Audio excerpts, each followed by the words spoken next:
Dopamine, the so-called happy hormone. But what if everything you thought you knew about it was wrong?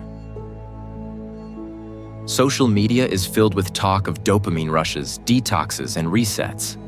Wellness influencers claim they've hacked the brain's reward system, but neuroscientists have a different story to tell.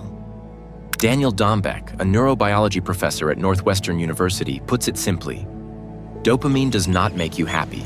It never did. It's not a pleasure molecule. It's a pursuit molecule, a system designed not to make you feel good, but to make you want more. More food, more excitement, more scrolling, more consumption.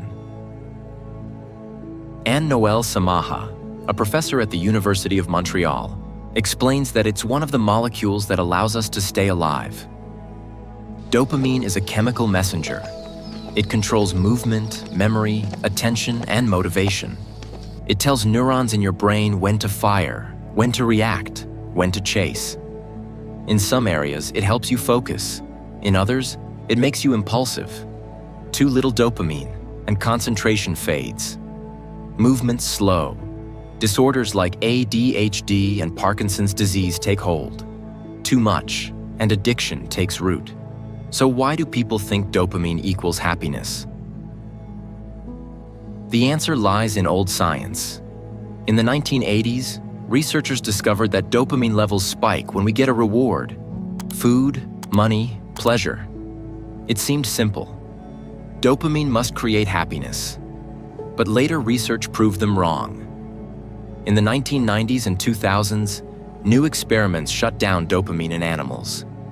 The results were shocking. They still enjoyed their rewards, but they lost all motivation to seek them out. Dopamine wasn't about liking something. It was about chasing it.